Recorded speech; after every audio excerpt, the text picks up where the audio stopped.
একটা মানুষের ইমানকে রক্ষা করতে গিয়ে ইমানদারের জীবনে যতগুলো পরীক্ষা দরকার প্রত্যেকটা পরীক্ষায় তার জীবনে আসছে।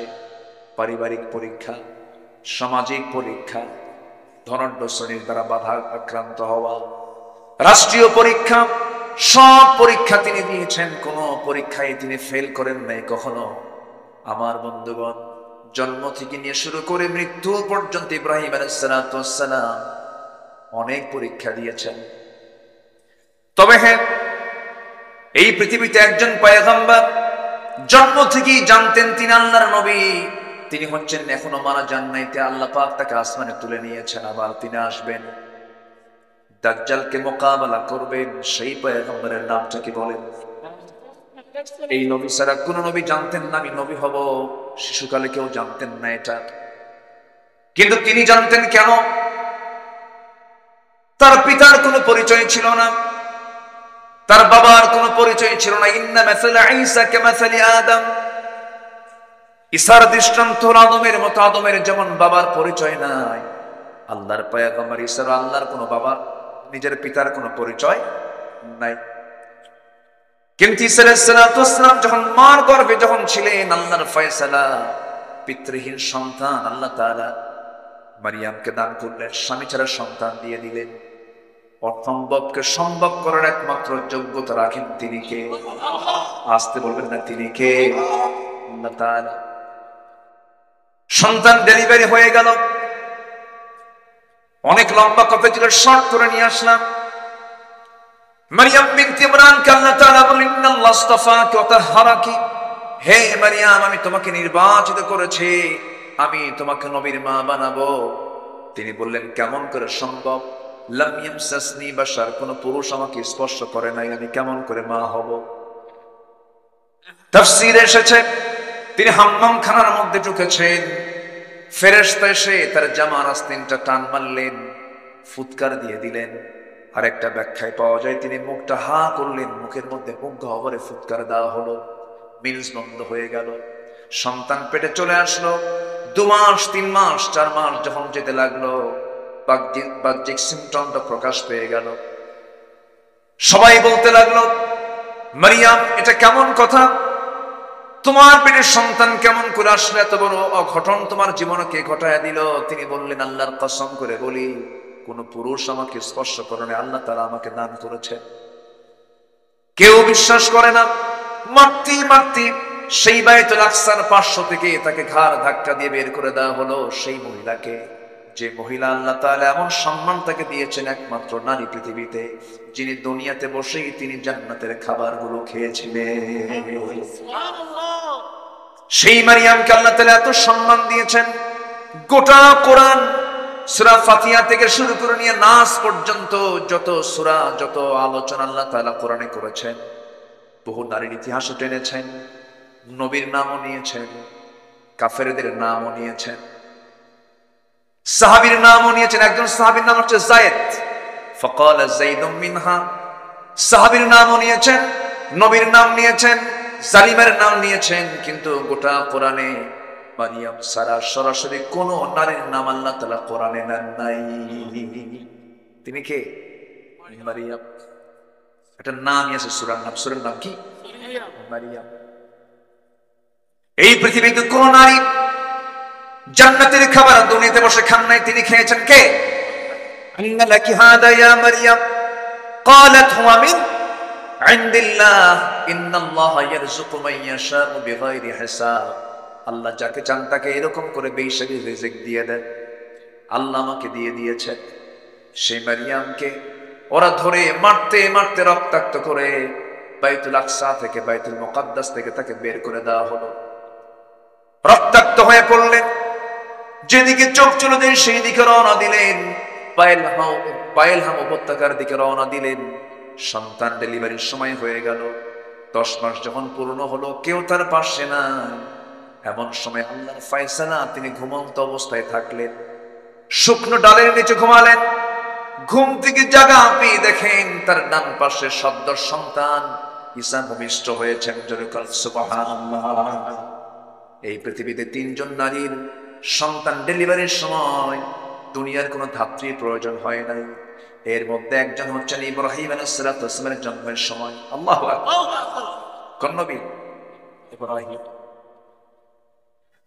আরেকজন হলেন মারিয়াম বিনতে ইমরানের সন্তান ঈসা আলাইহিস সালামের জন্মের সময় দুনিয়ার কোনো ধাত্রী প্রয়োজন হয় নাই। আরেকজন হলেন কোন কেউ নন, তিনি হচ্ছেন জনাবে মুহাম্মদুর রাসূলুল্লাহ সাল্লাল্লাহু আলাইহি ওয়াসাল্লামের জন্মের সময় ধাত্রীর কোনো প্রয়োজন হয় নাই। আমার নবীজির জন্ম হলো, নবীজির জন্ম হওয়ার সঙ্গে সঙ্গে আমিনার কান্না বাড়তে লাগলো। মা আমিনা শুধু কান্দেন আর কান্দেন। সন্তান জন্ম নিলে মা তো খুশি হওয়ার কথা, কিন্তু সন্তান জন্ম নেওয়ার পর যে সবচেয়ে বেশি খুশি হবে সেই খুশি হওয়ার মানুষ তো আগেই নাই, আগেই দুনিয়া থেকে বিদায় নিয়েছে। আমার নবীর বাবা আব্দুল্লাহর ইন্তেকাল হয়ে গেছে। মা আমিনার ঘরে আলো চলে আসছে, কিন্তু আমিনার মুখে কোনো হাসি নাই। আমিনার চোখ বেয়ে শুধু দর দর করে পানি পড়ে। আবু তালেব একদিন স্মৃতিচারণ করতে নিয়ে বলতেছে, ভাতিজা মুহাম্মদ শোনো, তুমি আল্লাহর নবী আমি বিশ্বাস করি, কিন্তু ঈমান আনতে পারতেছি না, ঈমান আনতে পারতেছি না। তুমি আল্লাহর পয়গম্বর আমার বিশ্বাস হয়, একটা স্মৃতিচারণ করি। ও আমার ভাতিজা মুহাম্মদ বিন আব্দুল্লাহ শোনো, তোমার যেদিন জন্ম হলো আমি খুব খুশি হয়েছিলাম। আমি তোমাকে দেখেছি, প্রত্যেক দিন তোমাকে দেখতে যাই, তোমার মার কাছে তুমি কোলে বসে থাকো। কিন্তু একদিন পূর্ণিমা রাতে যে দেখলাম তোমার মা তোমার সামনেই নাই, ফেলা হাওয়া করে কান্দে।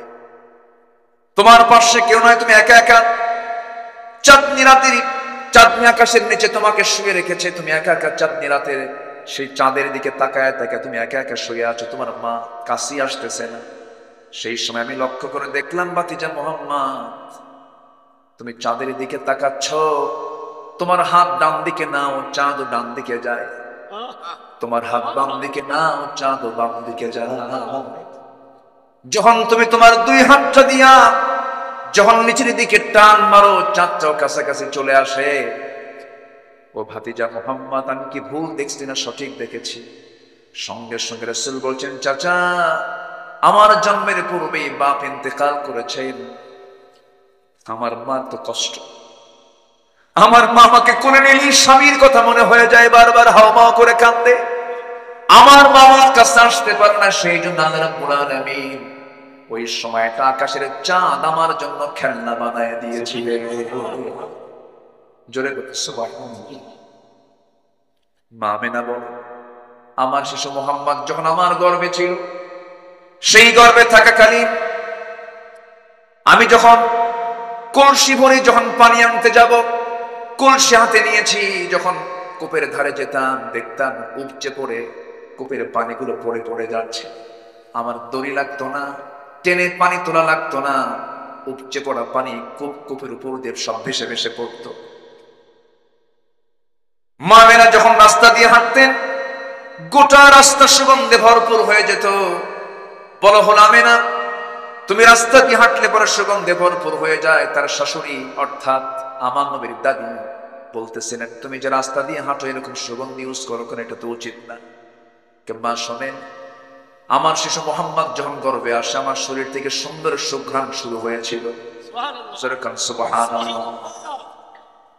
তিনজন নারী সন্তান ডেলিভারির সময় চুল পরিমাণ তারা কোনো কষ্ট ফিল করেন নাই, তারা টেরই পান নাই।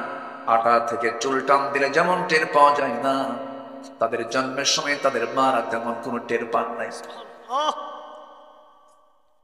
ঈসা আলাইহিস সালাম ভূমিষ্ঠ হলেন, ঘুম থেকে জাগা পেয়ে দেখেন শব্দ সন্তান ঈসা আলাইহিস সালাম হাত পা নড়াচড়া করছেন।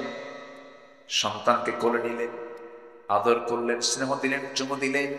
গাছের দিকে তাকায় দেখেন শুকনো ডালটা সবুজের শ্যামলে রূপান্তরিত হয়েছে, ফলগুলো টসটসে পাকা পাকা ধরে আছে। ফলগুলো পারলেন, খেলেন, জীবনের শক্তি ফিরে পেলেন। কেউ তার পাশে নাই, দুধ পান করাচ্ছেন। 3টা দিন 3টা রাত চলে গেছে। বলা হলো, মারিয়াম মানুষের মাঝে চলে যাও, বাইতুল আকসায় চলে যাও, তোমাকে যেতে হবে। তিনি বলেন, কেমন করে যাব? আমি কেমন করে জবাব দেব? সবাই তোমাকে বলবে তুমি তো অসতী নারী, যার সন্তান তুমি সামনে নিয়ে আসছে, কেমন করে জবাব, কেমন করে কি প্রমাণ করো? সঙ্গে সঙ্গে বলা হলো, মারিয়াম কোন কথা তুমি বলতে চাবে না, তোমাকে শেখায় দিচ্ছি। তোমাকে যখন প্রশ্ন করবে তখন তুমি বলবে ক্বালাত ইন্নী নাযারতু লিররহমানি সাওমা। তুমি বলে দেবে আমি একজন রোজা, আমি কোনো কথা বলবো না, যা বলার তোমরা আমার সন্তানের সঙ্গে বলো। সন্তানটার বয়স মাত্র কয়দিন? এই পৃথিবীতে দন্নাই থেকে নবজাতক বাচ্চা 3টা কথা বলেছে। কয়জন কথা বলেছে? এর মধ্যে একজন কে বলে? ঈসা আলাইহিস সালাম। আচ্ছা, আমি কি আলোচনা করব? কোনো সমস্যা নাই তো? বলি আলহামদুলিল্লাহ। ঈসা আলাইহিস সালাম দন্নায় তিনি কথা বলেছেন। সবাই মিলে যখন মারিয়ামকে যখন চতুর্দিক থেকে ঝেঁকে বসলো, প্রশ্নের বন্যা বয়ে যাচ্ছে। মারিয়াম, তোমার লজ্জা নাই, হায়া নাই, তোমার মধ্যে কোনো শরম টরম কিছু নাই? একটা যার সন্তানকে সঙ্গে করে নিয়ে আমাদের মাঝে আবার কেমন করে দেখা করতে আসছো? তিনি কোনো কথা বললেন না। তার ওই সময় রোজাটা ছিল। ক্বালাত ইন্নী নাযারতু লিররহমানি সাওমা। আমি রোজাদার। তার রোজা হলো কথা না বলা। তার রোজা হলো কি? কথা না বলা। কথা না বলার রোজা আছে না নাই? বলে আমরা যে রোজা রাখি, না খেয়ে রোজা রাখি, কিন্তু কথা না বলে থাকি, কথা বলি। কিন্তু আল্লাহ তাআলা কথাও না করে দিয়েছেন, কথা বলতে মানা করেছেন। কোন কথা বলে? রোজা রেখে কি কথা বলতে মানা করেছেন? বাজে কথা। সে লোকের রোজা রাখার কোনো প্রয়োজন নাই। মাল্লাম ইয়াদা কাওলা যুর ওয়াল আমালা বিহি ফালাইসা লিল্লাহি হাজাতুন ফি আন ইয়াদা তুআমা ওয়া শারাবা। যে ব্যক্তি রোজা থেকে মিথ্যা বেহুদ কথা ছাড়তে পারলো না, তার রোজা রাখার কোনো প্রয়োজন নাই। তাহলে মানে কি? কথা না বলাও রোজা, আবার না খেয়ে থাকাও। তাহলে মারিয়ামের রোজা ছিল কি বলেন? কথা না বলা। আল্লাহর হুকুম পেন, তিনি কথা বললেন না। শুধু বললেন আমি কোনো কথা বলবো না। ওই যে দোলনায় শুয়ে আছে নবজাতক, সে কথা বলবে। সবাই হাসে আর বলে মারিয়াম ছিল আধা পাগলি, এখন হয়ে গেছে পুরা পাগলি। এরকম করে হেও করছে। কিন্তু দোলনায় থাকা ছোট্ট বাচ্চা নবজাতক ঈসা আলাইহিস সালামকে যখন নৌকোচায় যখন প্রশ্ন করেছে উপস্থিত লোকজন, বলছে হে সন্তান, তোর পরিচয়টা কি? একজন নবী দোলনায় থেকেই জানতেন তিনি আল্লাহর নবী। তিনি কে বলেন? ঈসা আলাইহিস সালাম। তিনি কি বললেন? ক্বালা ইন্নী আবদুল্লাহি আতানিয়াল কিতাব ওয়া জাআলানি নাবিয়্যা। আমি হলাম আল্লাহর গোলাম। আল্লাহ পাক আমাকে ইনজিল কিতাব দিয়েছেন, আর আমার মা হচ্ছেন একজন নবীর মা। সুবহানাল্লাহ। আমার মা একজন নবীর মা। এই নবীজি ঈসা আলাইহিস সালাম জন্ম থেকেই জানতেন তিনি আল্লাহর পয়গম্বর। কিন্তু সব নবী কিন্তু জানতেন না ইব্রাহিম আলাইহিস সালাম নিজেও। ওই আয়াতটা প্রমাণ করে দেয়। তিনি যখন সূর্যের দিকে তাকালেন, নবুয়ত যখন পান নাই, তখন তিনি সূর্যকে দেখে বলছেন فلما رأى الشمس بازغة قال هذا ربي هذا أكبر فلما أفلت قال يا قوم إني بريء مما تشركون। জোরে বলুন আল্লাহু আকবার। সূরাতুল আনআম আয়াত নম্বর ৭৮। যখন তিনি সূর্যকে দেখলেন, সূর্য দেখে বলেন এত বড় একটা সৃষ্টি, এটাই বুঝে আমার রব, এটাই তো সবচাইতে বড়। কিন্তু যখন এটা অস্তমিত হয়ে গেল, তখন তিনি বললেন না, আমার রব তো অস্তমিত হওয়ার কথা নয়, আমি সম্পূর্ণ শিরক থেকে নিজেকে মুক্ত রাখলাম। জোরে বলি আল্লাহু আকবার। আমার ভাইয়েরা, অগ্নি পূজক কি বলে, একজন পৌত্তলিক পিতার সন্তান ছিলেন ইব্রাহিম আলাইহিস সালাম। সে নিজে মূর্তিগুলো বানাতো। সেই মূর্তিগুলো বানায় বাজারে বিক্রি করত। মূর্তি বানায় বাজারে বিক্রি করতো। রব বানাতো, আবার রব বাজারে বিক্রি হতো। মানে এমন রব নিজের হাতে বানায়, আবার বাজারে বেচে দেয়। বাজারে কি করে? বেচে দেয়। সম্মানিত ভাইয়েরা, সেই পরিবারের সন্তানকে বলেন, সেই পরিবারের সন্তানকে তিনি কি বাপকে ফলো করেছেন? তিনি কি বাপকে ফলো করেছেন?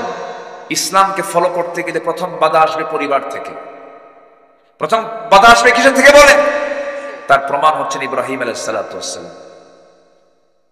তিনি তাওহীদ যখন পেলেন, নবুয়ত যখন পেলেন, বাপকে বলে ফেলেন, আব্বা আপনার তো এগুলো ভুল। দ্বীনের দাওয়াত দিতে লাগলেন। বাপ তার পক্ষ অবলম্বন করলো না। একদিন অনেকগুলো মূর্তি নিয়ে বানায়া বাজারে বিক্রি করতে যাবে, বাপ আগেই চলে গেল আর ছেলেকে বলল, বাজান এই আমার এই মূর্তিগুলো বিক্রি করতে হবে বাজারে, তুমি ঝুড়িতে করে নিয়ে আসো। আমি বাজারে চলে গেলাম। ইব্রাহিম আলাইহিস সালাতু ওয়াস সালাম এই মূর্তিগুলো দেখিয়ে গেছে, তার মেজাজ খারাপ হয়ে করলেন কি, সবগুলোর মাথা একটা করে ভাঙলেন। ভেঙ্গে মাথা ভাঙলি তো সব শেষ হয়ে গেল। মাথা ভেঙে জড়িতে করে নিয়ে চলে গেছেন বাজারে। সামনে রাখা মাত্র এই মাথায় হাত দিয়া তার বাপ আজর বলতেছে, ইব্রাহিম এগুলো কি করছো তুমি? সব তো ভেঙ্গে চুরমার হয়ে গেছে। কাব্বা হাত বলেন, আমি যখন এই মূর্তির ঝুড়ি যখন মাথায় নিলাম, দেখি ওদের মধ্যে গৃহযুদ্ধ শুরু, এমন মারামারি শুরু হয়েছে। আমি উপর থেকে নামা দিয়ে দেখি একটারও মাথা নেই। বাপ এখন মনে মনে করে, তুই তো মার দিয়ে দিলেন, মানে মূর্তির যে কোনো শক্তি নাই, ক্ষমতা নাই, সেটা আমিও জানি। তুই তো আমার এমন কথা বললি, আমি এখন যদি বলি এটা কি সম্ভব? কোনদিন তার কি মারামারি করতে পারে? ওদেরকে গায়ে শক্তি আছে? তুই তো জবাব দিয়ে দিবি, মনে মনে বলতেছে। আর কিচ্ছু বললো না। এমন মার দিছে সন্তান, কোনো জবাব নাই বাবার মুখে। আল্লাহু আকবার বলেন। মূর্তি পুজো করে ছেলে ইব্রাহিম মূর্তি ভাঙবে। আজকের মূর্তি গড়ে, মূর্তি গড়ে। আমার রাসূল তিনি একদিন বলেছেন, একটা বর্ণনায় আসছে, হাদিসে আসছে, বুইসতু কাসরাতিল আসনাম, আমি পৃথিবীতে আবির্ভূত হয়েছি মূর্তিগুলোকে ভাঙার জন্য। তাই এই পৃথিবীতে প্রথম মূর্তি ভাঙার মামলা খেয়েছেন কোন নবী বলেন? বলেন কে? ইব্রাহিম আলাইহিস সালাম। এখন এর মানে কি আমি আপনাদেরকে বলবো যত মন্দির আছে সব ভেঙে শেষ করেন, এরকম কিছু নাকি?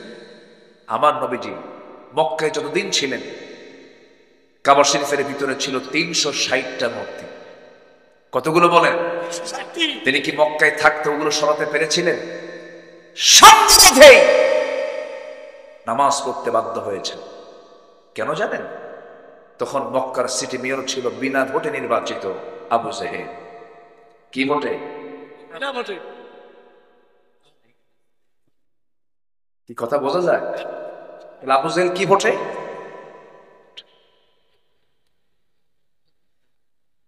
আবু জেহেল ক্ষমতায়। আমার নবীজি মূর্তিগুলো দেখলেন, শুধু দেখেই গেলেন, পারলেন না, কারণ পাওয়ার তো নাই। র‍্যাব, সীতা, কোবরা তো তার হাতে নাই। কথা বোঝেন ভাই? আমার নবীজি একদিন মনে মনে ভাবলেন যে আমি একটু ভিতরে যাব, কাবার ভিতরে যাব, কিন্তু কাবার চাবিটা ওসমান বিন তালহার হাতে। ওসমান বিন তালহার হাতে। আমার নবী কিন্তু ছোটখাটো পরিবারের সদস্য ছিলেন। কাবা শরীফ ভাঙতে আসছিল সম্রাট আব্রাহা, সূরাতু ফিলের ঘটনা ভাঙতে আসছিল। সেই সময় আমার নবীর দাদা আব্দুল মুত্তালিবের 300 উট অপহরণ করে নিয়ে যায়। 300 উট যার দাদার থাকে, তো ফকির মানুষ, তাই না? ফকির মানুষ মানে অনেকগুলো উট আছে, এর মধ্যে 300 উট হয়ে গেছে, আরো আছে। 300 উট অপহরণ করে নিয়ে যায়। সেই সময় সম্রাট আব্রাহা এসে, তার লোকজন এসে বলে আব্দুল মুত্তালিবকে, তুমি তো লিডার, তো তোমাদের ঘর তো ভাঙতে আসতেছে সম্রাট আব্রাহা, তো তোমার চিন্তা কি? আমার কোনো চিন্তা নাই এই ঘর নিয়ে। কি চিন্তা তোমার? আমার উট নিয়ে চিন্তা। কেন? কেউ ঘরের মালিক তো আমি না, আমি হলাম উটের মালিক। উট ফেরত দে, যার ঘর তিনি হেফাজত। আল্লাহু আকবার বলেন। কার দাদা কয়? কার দাদা? আসমান নবীর দাদা। কথার লোড কত দেখি। তার নাতি হচ্ছেন মুহাম্মদ সাল্লাল্লাহু আলাইহি ওয়াসাল্লাম। সম্মানিত ভাইয়েরা, কথা তো অনেক, এমন ইতিহাস আমাকে আজকে ধরে দিয়েছে, বহু কথা। কয়টা বলে? 3 দিন আমার হলে ভালো হতো। কথা বলছেন ভাই? কোন দিক থেকে কোন দিক ধরি, কোন দিক দিয়ে শেষ করব, বহু কথা। কষ্ট পাচ্ছেন না তো আপনারা? বলি আলহামদুলিল্লাহ।